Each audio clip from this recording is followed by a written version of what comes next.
Right, this is my third broadcast of the day, and you might be thinking to yourself,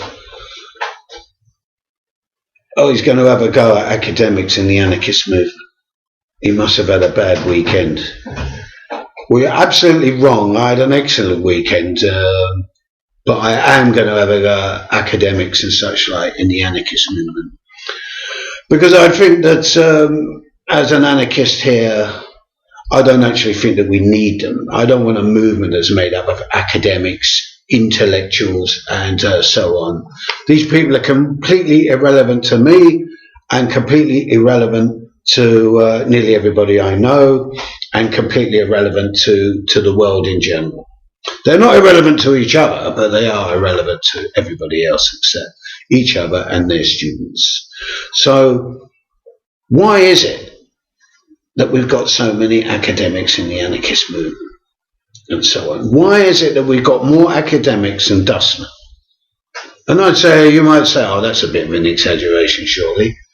Well, probably not. We've probably definitely got more academics than dustmen, and probably road sweepers and dustmen combined. And, we're top heavy with these people. And we don't need them because anarchism is a working class movement. It's got nothing to do with academia at all. You have a look at the Spanish anarchist movement, how it built up over the years and built its own counterculture. It did this without the assistance of academics. There were academics in the anarchist movement, but they were very few and far between. And they were part of the movement and not some sort of lofty sort of godlike creatures that dispense their wisdom, to the unthinking anarchist masses or anything like that. Why is it that we've got so many people that are, too many academics? Well, it'd be all right if you had 3 or 4, but we seem to have fucking hundreds of them in the world, hundreds of them, intellectuals and so on. People that have never done a day's work in their life have got absolutely no understanding of reality and so on, but all their learnings out of books and so on, they use long words that nobody can understand except themselves, and we're stupid enough to think that, it must be really clever, I can't understand what they're saying. But what they say most of the time is a load of shit. For example, I know a lot of the academics here are all pushing this sort of polyamory thing and so on.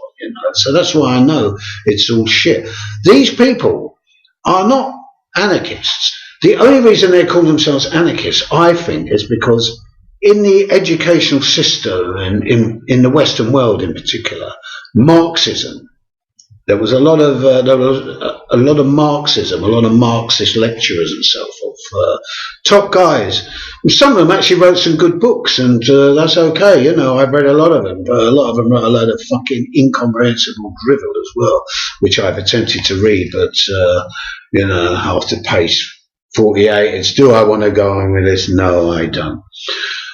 So what about the academics? Then, all right, Marxism is kind of fading a bit, but anarchism's coming up again because it's undergone a sort of revival in the world, not as a workers' movement, but as a movement of protest against globalization, alternative lifestyles, and so on. I hope that it is taken up by loads of peasants and workers and poor people and working class people and even lower middle class people, because I think we gain very much from it. I think that a revolutionary world propelled forward by anarchist ideas rather than the gulag fucking Marxism would be a hell of a lot better. And we certainly can't carry on the way we are. The world will come to an end, not in a nuclear Armageddon, but in complete ecological breakdown as we destroy the earth. But anyway, I seem to be rambling on here, and I just want to say about academics. I've met quite a few of them, and every one of them, or nearly every one of them, is pig ignorant, elitist. They look down at you like some sort of animal. They're all middle class, and they have all the prejudices of the middle class. In other words, they don't like us. They don't like the proles. They don't like the people on the EDL marches because they're proles. They don't like the black bloc, the kids attacking the EDL because they're all proles as well. They hate us all. They hate us all. If only we could get together and get rid of these academics, because all they're doing is pursuing their own careers and they're getting paid for it. They get vast wages. Well, what I would consider to be vast wages.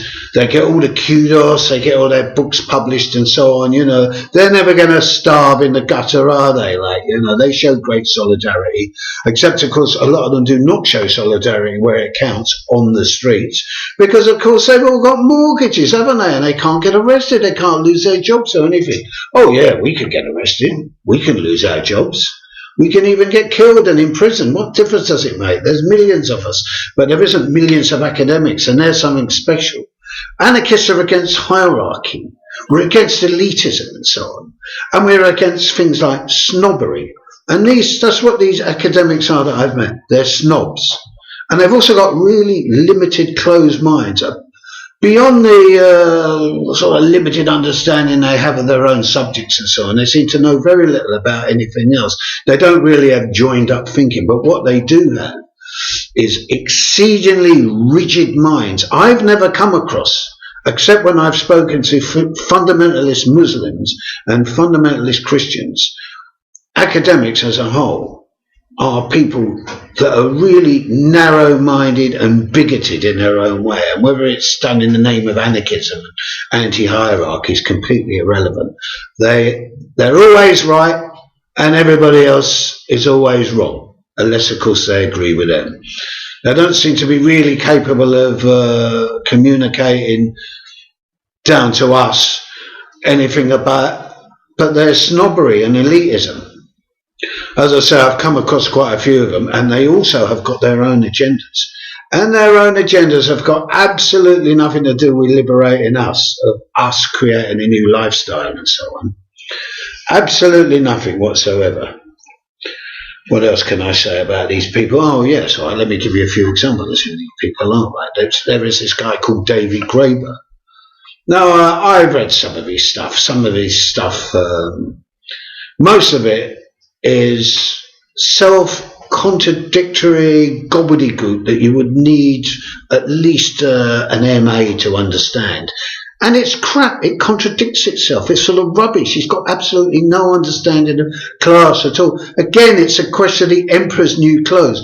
We see these books. We attempt to read them. We can't understand them. We say, oh, we must be fit. We can't understand them. They must be like so intelligent and erudite, But they're not. They're contradictory.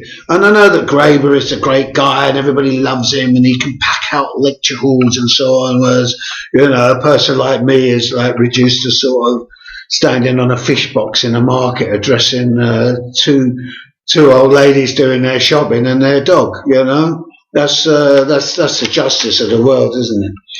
And these people can command, anything that they want. And I mean, they can get anything that they want because they are stars, they are superstars. But we don't need superstars. And anyway, Graeber, what does he say?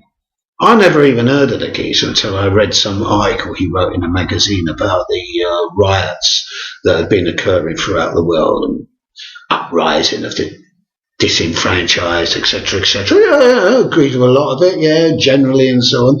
And then he talked about the British riots. Well, I must fucking say, that bastard, if I ever met him, I'd smack him in the puss. It was going on that, like, we hadn't, it wasn't political, they were just after trainers and robbing JSTOR, There was people doing that, but that was, right, that was an uprising. Doesn't he understand what an uprising is? Well, of course not. He's an academic, he calls himself a fucking anarchist. He writes books, he gives lectures and so on. What the fuck does he know? So if he doesn't know anything about that, which is obviously what I'm quite interested in and saw it all and everything, then maybe he's wrong about everything else. Maybe all these academics are wrong about everything. Everything they say is mostly crap. I'm not anti-intellect, I'm anti these so-called intellectuals that set themselves up as teen gods. All right then, what's the alternative? We've got to help each other out. We've got to educate ourselves. We've got to educate our workmates, our family, everybody. We've got to have dialogue. We've got to open up between ourselves. We've got to pass books around amongst ourselves. We've got to talk about things. We've got to If we're in art or music, we've got to talk about it. We've got to do it and so on. We've got to grab back knowledge and skill, communication. We've got to grab it all back for ourselves and do it ourselves. We've got to educate ourselves. I haven't been educated in a university. I never would have guessed. I haven't been educated in a university. My university was where I worked. I was been on the streets, places like that. Books are recommended by people I worked with, by friends and so on. You know, it's a mutual thing. Self-education, the working class and so on. That's the future. That's for us. That's what we want. We don't need these academics. There's a bunch of snobs, elitists. And they're all wrong with everything they say anyway, no matter how well it's dressed up, no matter how smart it sounds. They're just a bunch of wankers. So, just as I say this to the EDL, just as I say this to the polyamorists, then I say this to the academics that infest our movement, and that is, fuck off, go back to university, go back to being an intellectual snob, don't come into our circles, we don't want you, we don't need you, we'll educate ourselves, thank you very much, we are the future, you are the present and the past. And so on that happy note, on my third broadcast, getting more angry and running further over time, I bid my audience, until next time, a very happy farewell, and hopefully I'll have a lot more different things to talk about. Good night.